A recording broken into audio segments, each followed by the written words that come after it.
Well, what's happening, you're either getting undigested food particles that are entering that haven't been broken down properly, either by chewing or not enough enzymes present or not enough hydrochloric acid present inside the body, that's getting into the intestinal tract, and your body isn't able to break that down.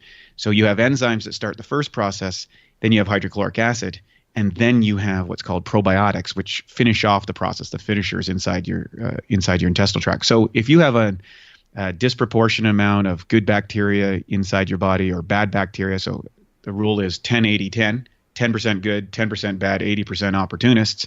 Let's say that ratio is off for you because of exposure to antibiotics, poor diet, a lot of stress in your life. Oh, and a full year. And that lets you save. Who cares? True Form Life. Green lookum. Welcome to Exploring Mind and Body with Drew Tadia. Drew is an expert in nutrition, fitness, lifestyle, and more. And he wants to help you live a healthier, longer, and more active life. Now here's your host, Drew Tadia. All right, welcome to another edition of Exploring Mind and Body. Thank you so much for being here. Thank you for tuning in to check out another episode. And if you're brand new, we got a real treat for you as well. Now, today we're talking to Wade Lightheart, who, oh boy, I don't even know where to start. He's an author, athlete, nutrition, an expert on fixing digestion, which is why we're talking about probiotics and digestive enzymes. He has his own podcast called Awesome Health Podcast. He's a 3-time all-natural national bodybuilding champion. He's also written a number of books. There's so much that Wade has going on. I think that gives you a brief introduction as to what he has going on. He's also going to tell you about himself as usual once we get into the show. So I wanted to share that with you before we get into it. And just to let you know that this is a great show around digestion. I'm a huge believer in gut health and how it can improve your overall health. So Wade has so many tips and takeaways and experience, which is why he's designed his own probiotics and digestive enzymes as well. And he's going to get into all kinds of tips on how you can improve your health through gut health. Stick around. We got all that coming up on... This is Exploring Mind and Body. Naturally improve your lifestyle one show at a time with your host, Drew Tadia. All right, welcome to Exploring Mind and Body. You heard all about Wade Lightheart in the introduction. So without further ado, welcome to the show, Wade. Hey, great to be here. Oh, super excited to have you on. You got so much going on, Wade. I can't wait to jump in with 2 feet. I just wanted to say thank you for being here and thank you for taking the time to share some of your tips and expertise with our audience here. It's my pleasure. I love doing this, and I think people are going to walk away with some actionable items today that's going to make a difference in their life. Absolutely. Wade, let's talk. I know you're an author, athlete, nutritionist. We're going to get into digestion here, one of my favorite topics. Why don't you give our audience a chance to resonate with you a bit? Tell them who you are, where you came from, and what you're doing now. So I'll try to make a long story real short, but basically, I grew up in rural Canada on the east coast of New Brunswick, and life was pretty normal till about 15 years old. And what happened is my parents moved to a very rural place. It was 5 miles to my nearest neighbor. They were caretakers of a beautiful resort, but that was kind of shocking. I had kind of removed me from my friends. And at the same time, my older sister was diagnosed with Hodgkin's disease, which is a form of cancer of the lymph nodes. And over the next 4 years, I watched her go through the medical model and eventually die. And it was a very influential piece because I started to realize that, health isn't a guarantee and that you need to take care of this. And concordant to that, she had given me a bodybuilding magazine. And I thought, oh, well, maybe if I get myself stronger and build up my body, that will help me avoid from being sick. And long story short, I went off and after that went off and studied exercise physiology at the University of New Brunswick. And then from there, I started moving into mentorship programs under various coaches and medical doctors and advocates, and culminated with one of my coaches, his name is Scott Abel, helped me eventually win the national bodybuilding title of Canada, Mr. Canada, and then travel on to the Mr. Universe and represent my country. Now, what happened And this is an interesting point. So this was going way back to 2003. After the Mr. Universe contest, I gained 42 pounds of fat and water in just 11 weeks. I literally went from Mr. Universe to Mr. Marshmallow, and I was like, how is this possible? I've got the best coaching. I've got Spartan discipline. I'm following all the dietary recommendations. I'm doing the exercise program. I'm doing everything that I want. I thought I was doing everything I needed to do. But obviously I was missing something.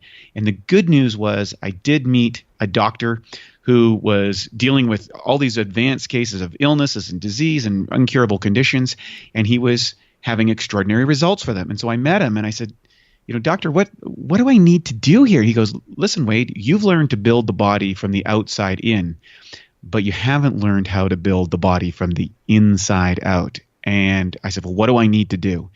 And he put me on a high dosages of enzymes and probiotics. He said, your digestive system is all whacked out, and that's why you're having these problems. And if you continue down this, it's going to lead into some sort of sickness and disease. And what I found out later is that digestive problems are the 5th leading cause of death. And I was like, whoa. So anyways, I followed his regimen. I went through a very intensive process for about 6 months, rebuilt my body, got back my strength, started teaching people around the world. And within 4 years, I tested this model out over approximately 15,000 clients, give or take a few thousand clients around the world who were purchasing my courses and following my systems. And I got a lot of clinical research data about the effectiveness of getting your digestive system in order. And from that, I started teaching the Awesome Health System, which is a system of application of how one approaches health and vitality. Ultimately, developed a company that works on solving digestive issues. So we fix digestion. And this is a very important part that is very seldom addressed when it comes to dietary recommendations, exercise recommendations. People just assume that their digestion is okay, or that it's not okay, or that there's nothing they can really do about it. And that's not the case. And in fact, it's probably the most important piece in whether you're going to be successful in the long term with whatever dietary program you're following. What's the biggest issue that you find with digestion? Well, first let's talk about what people experience in symptoms. If you're experiencing acid reflux, bloating, gas, you notice that your pants don't fit after certain meals. You notice that you might hold an unusual amount of water retention. You may have periods where you're constipated, can't go to the bathroom regularly. And then, of course, it gets beyond that when you get into the more serious medical conditions, which are diagnosed by doctors and when you're getting prescription treatments and things like that. But those are the initial things that people will have, gas, bloating, and acid reflux and constipation. Those are the big ones. What's interesting is about 85% of the population goes without reporting it. So what's the issue is that people have not recognized that a lot of the food that we're eating today has never been eaten prior to the last anywhere from 5 to 50 years. So up until this point, we basically ate everything that was either grown or, we hunted or we farmed. Nowadays, we have the emergence of all of these different processed foods with assorted chemicals, additives, preservatives, processed sugars, processed wheats, processed flour, all this sort of stuff. And our digestive systems are not really designed to manage these foods. And depending on the person and depending on their own unique genetics and what their background is and how much of this they're exposed to, their microbiome and stuff, they're going to end up into complications. And it starts off with these little symptoms. And really what leads to is undigested food in your body. And there's lots of it in most people. Now leads to feed bad bacteria, which causes a bunch of toxins and things like that. So the biggest problem is people will feel a symptom, but that symptom is going to lead to something else. And it also can compromise everything from your hormone function, your ability to lose weight, also mental clarity. It can contribute to depression and all of these sickness and health that starts in the gut. So when we talk about these symptoms, what are causing them? These new types of food, these foods that when you mentioned the acid reflux, constipation, bloating, that comes from these foods that our body just simply isn't prepared to handle. Yes, partly. And partly is the body's response to maybe those foods. So let me break it down because there are different situations in each case. So let's say someone's suffering from acid reflux. Well, what most people aren't aware of is that acid reflux is caused not from an overproduction of acid, but from an underproduction of acid. So we need a thing called hydrochloric acid that is produced about 30 to 60 minutes after you consume food. And this hydrochloric acid comes into when the food drops into the lower part of the stomach, and it starts changing the pH. Number one, it disinfects the food from bacteria or pathogens or things that you don't want inside your body. Number two, it also helps to break down key amino acids or cleave the proteins into smaller amino acids that begin the digestive process. If you don't have enough stomach acid, what happens? The stomach acid reaches a certain point. There's a little flap on the top of your esophagus that closes. And if there's not enough, it stays open, and some of this acid is going to splash up while you're digesting, and you get that acid reflux and you get that burning. Now, let's go to another situation. Let's say you're experiencing bloating. Well, what's happening? You're either getting undigested food particles that are entering that haven't been broken down properly, either by chewing or not enough enzymes present or not enough hydrochloric acid present inside the body. That's getting into the intestinal tract, and your body isn't able to break that down. So you have enzymes that start the first process, then you have hydrochloric acid, and then you have what's called probiotics, which finish off the process, the finishers inside your intestinal tract. So if you have a disproportionate amount of good bacteria inside your body or bad bacteria, so the rule is 10-80-10, 10% good, 10% bad, 80% opportunists. Let's say that ratio is off for you because of exposure to antibiotics, poor diet, a lot of stress in your life. What'll happen is you'll have difficulty digesting certain foods. And now we see all of these things out there like the gluten-free diet, or, we've got to have a sugar-free diet, or we've got to have a dairy-free diet. And that's because those particular people lack the specific enzymes to break down that food, or they don't have the proper probiotics inside their intestinal tract that will allow them to utilize or assimilate that food. Final piece, because I'm going on a lot of things here. Final piece is if you're experiencing constipation, that can be caused from a number of things. Number one, it could be that you're not having strong peristaltic contractions inside the intestinal tract. That's usually attributed to sitting a lot. And in today's world, we sit a lot and we don't move enough. And, a lot of people are sitting at desks or sitting in their chairs half of the day. And that's not how humans are necessarily designed. And what happens is we weaken the intestinal muscular area that causes these contractions to move stuff out of the body. Concordantly, again, if you have an imbalance of good and bad bacteria favoring the bad side inside your intestinal tract, again, oftentimes this will cause constipation and an inability to go to the bathroom. So those are some of the associated reasons why people get these early on symptoms. And if left untreated, or if just treated with prescription drugs, people have to realize that doesn't ultimately solve the underlying issue. And if you don't solve the underlying issue, it leads to problems down the road. What's kind of funny, like going back to food, for example, like food that we used to hunt or grow ourselves or farm, and then now we live in an age where we sit all the time. It seems like we're like all these new issues are coming up that we haven't had in the past or as much because of the way we live, because of our lifestyles. A lot of my good friends are medical doctors, and I think we've made extraordinary breakthroughs in the area of medicine or treating people after they've got a sickness, after they've got a disease, after they've got a heart attack, after they need some sort of surgery or interactive stuff.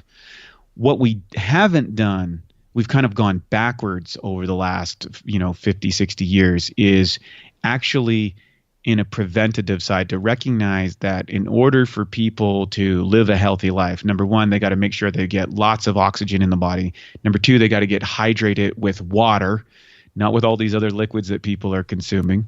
And number three, they've got to exercise. They've got to move. And we've gone really far backwards, I think, in those three areas.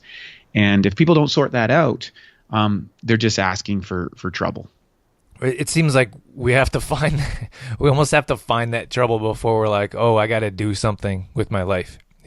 Unfortunately, we don't think of prevention first. We think of treatment, but then we have to worry about all this treatment. And when we could have been avoided from the get-go, we wouldn't have to deal with all that. And I think that's, product of our lives and how busy they are. and how distracted we've become, with television, with internet, with radio, with all these different formats, which are wonderful and beautiful and excellent to communicate. There's so many of us that are just sitting in front of the boob tube, sitting in front of the computers and not moving. And one of the reasons I love podcasts, for example, is that people can actually be moving and listening to them. So you're taking that time that you're exercising and you're still keeping up to pace with what's happening in the world.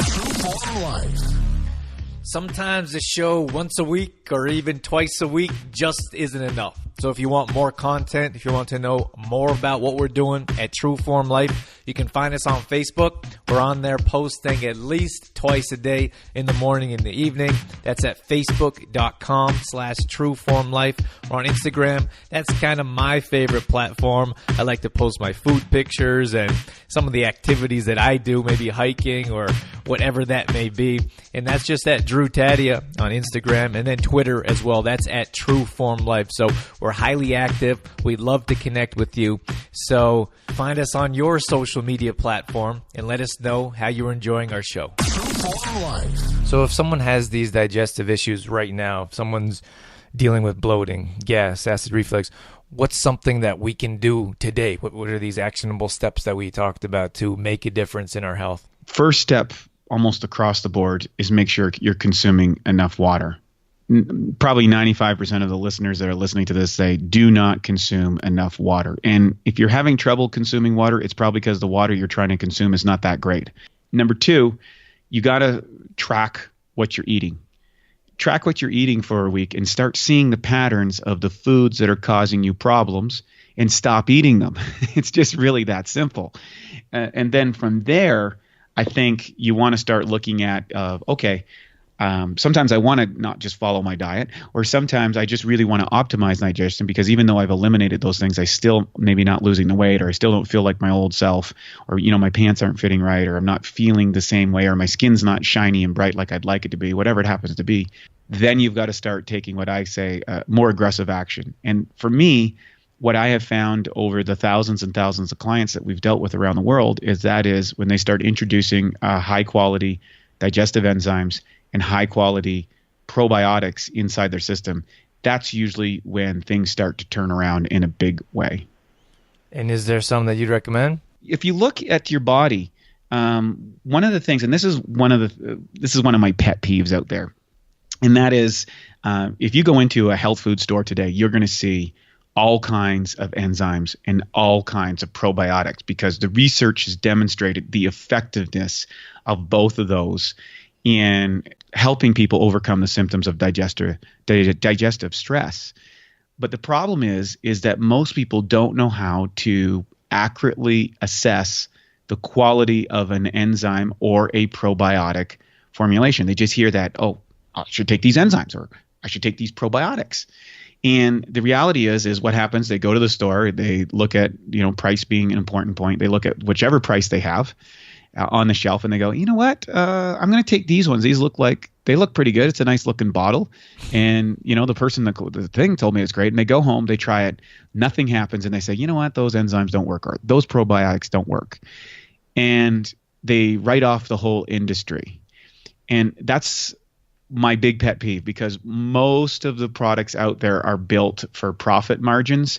They're not built to actually what I call a pharmaceutical grade type product, which serves digestive needs.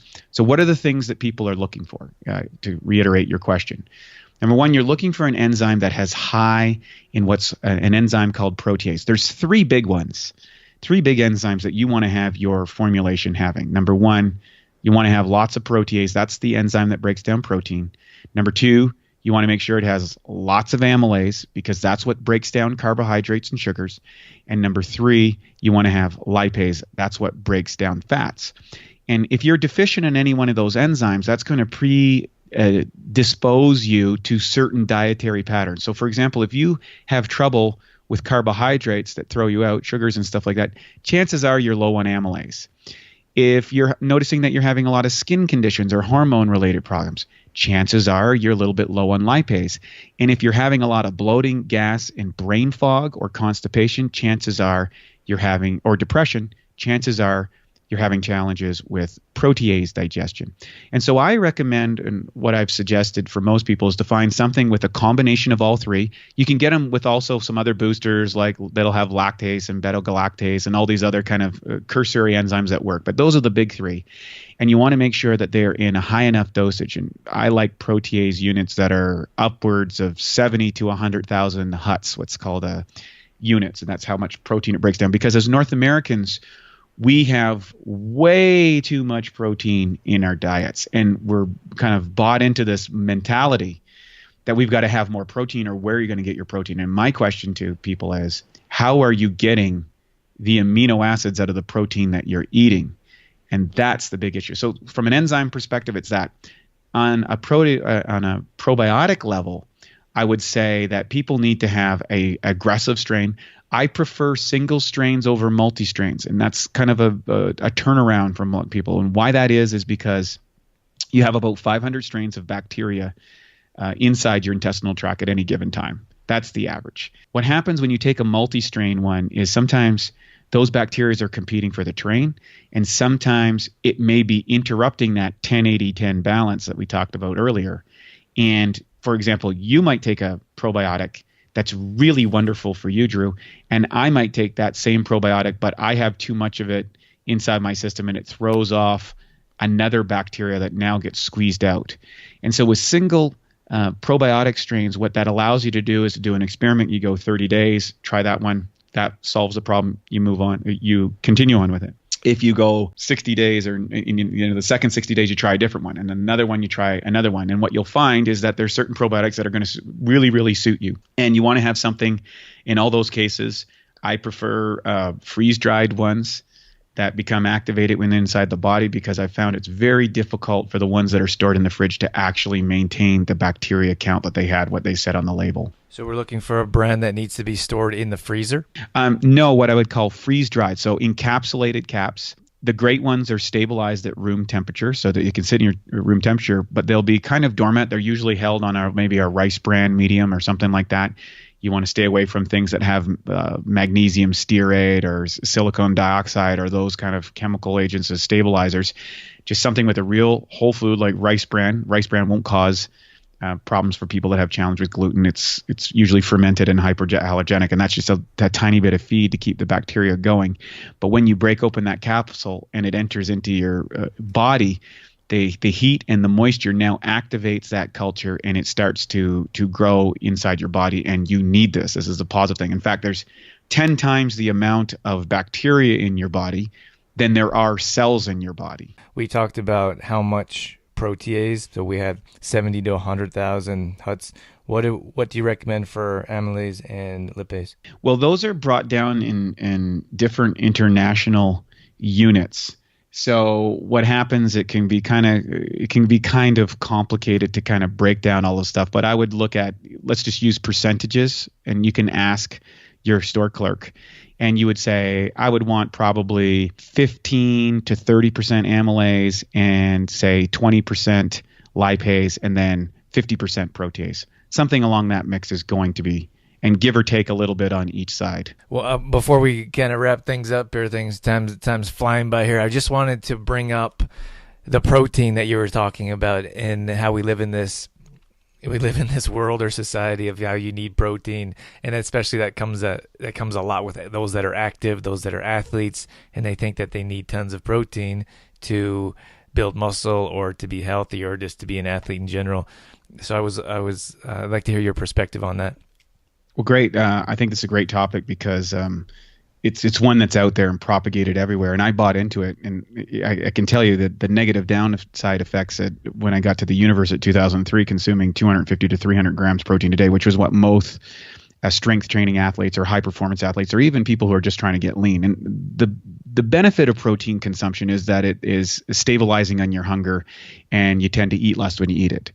The challenge is over the long term, 10, 20, 30, 40 years, this undigested protein leads into a whole variety of problems, anything from arthritis to depression to the feeding of bacteria, which contribute to a host of diseases, constipation, all sorts of gout, uric acid issues, acidic conditions inside the body that contribute to other factors. The long-term consumption of protein has never been shown to be positive for the body. And so I always say those are performance-based diets. And sooner or later, people are going to get to where I discovered in my early 30s, because I just got there twice as fast as most people, is that I had a problem digesting my protein, as do most people. It's not what you consume, it's what you can absorb and utilize. And what I did is I recovered from that process by using an enzyme formulation. And then ultimately, I developed my own because I wanted to optimize this, and I got the feedback from the thousands and thousands of clients that we used and what worked for them. And ultimately, what people have to understand is your body's ability. If you can think of when you were young, you could go to the restaurant, eat some pizza or burgers and fries, and that night you're out having popcorn and Coca-Colas at the movies, and then you stopped off for a late night snap, and then you got up in the morning and you had like Fruit Loops and some eggs or some toast and peanut butter, and you could just digest anything. And then all of a sudden you get to 40 or 45 years old and you're like, man, I can't eat that. I feel bloated. My pants are blown up. I look terrible in my outfit. How does that happen? Well, what's happening, there's been a cumulative effect of undigested food building up into your system, protein being the most dominant one. It creates a substance called mucoid plaque that builds up. It's pretty disgusting when you do a cleanse and see what this stuff looks like, old rubber tires that you see on the highway, where those tractor trailers spin off a tire or whatever. That's what it looks like. And this is inside your body, and it's feeding the bad guys. What I share with people is do a course of enzymes and probiotics for 90 days and drink at least 4 liters of water every single day. A quart when you get up, or a liter in the morning when you get up, a liter before you lunch, a liter before dinner, and 1 liter in the evening. Combine it with a dose of enzymes and probiotics before your meals, probiotics before you go to bed. And believe me, most people will say, you know what? That alone will let me drop about 10 pounds. And it's just mostly just sludge inside the system. So you feel great. You're not bloated. You can fit in your favorite clothes again. But ultimately what that does is starts to recondition your immune system and recondition your digestive system so that when you do go off your eating program, you don't suffer the side effects because you have the metabolic resources inside your body to break down that food into utilizable units that your body can fuel your system. Fantastic. Yeah, I think that's such great information, especially coming from athletes. Yeah, I dealt with the same thing myself. I was this giant mass of muscle in my athletic days, and I realized that I became a better athlete when I started to pay attention to the quality types of foods and proteins I put in my body instead of it's always quality over quantity, right? So that made a big difference for me as well. Yeah, absolutely. And just as a testament to that, most people say, well, wait, that doesn't mean I'm lifting hard or whatever. I competed at the World Championships in 2007 after I discovered these principles on just 85 grams of protein a day, which is about anywhere from a minimum of a half to sometimes 4 times lower amounts of protein than my competitors were doing. Wade, tell us about yourself here. We're going to wrap it up here. I know you have your own show. You have some books out. I know you're doing all kinds of stuff. Tell us, our listeners, where they can find more details about you and what you have going on. Basically, if you want to reach out to me, you can reach me through BiOptimizers, and I have what's called the Awesome Health course. And basically, it's a free course that I provide for everybody where they can actually get started and learn all of the things that I've been able to learn from my mentors for, the last 30 plus years. And to access it, they would just go to awesomehealthcourse.com/Drew Tadia. And by that'll get access to this free course. It's all kinds of videos explaining in depth of these things. We go through digestion, explain the process for you, the types of water, simple and easy exercise things, virtually everything you could possibly imagine. We talk about fermented foods and how you can optimize your things, the dietary stuff. It's an amazing course, and it's a service out there so that people can avoid having the challenges that that I believe are preventable. Awesome. Thanks so much, Wade. We appreciate you coming on. Thank you for your time, your expertise, your experience. That was awesome. I'm looking forward to sharing this with our audience. All right, that's going to wrap things up for this edition of Exploring Mind and Body. As always, thank you so much for being here. Thank you for tuning in. Thank you for sticking around till the end. Appreciate Wade coming on and sharing his expertise with us. You can find more details as to what we have going on at trueformlife.com. We actually just launched a new 7-day plank challenge. Head over to trueformlife.com/7-day plank challenge to sign up. Absolutely free. All these past shows are going up on exploringmindandbody.com. And don't forget to download our app on any Apple device. Head over to the Apple Store. Take the show with you wherever you go so you never miss a show. That's it. That's all I got. I'm out of here. As always, I'm your host, Drew Tadia, in health and fitness for a better world. Thanks for listening. You've been listening to Exploring Mind and Body with Trueform Life's Drew Tadia, fitness expert. To find out more about the show, Drew Tadia, or to listen to past shows, visit exploringmindandbody.com.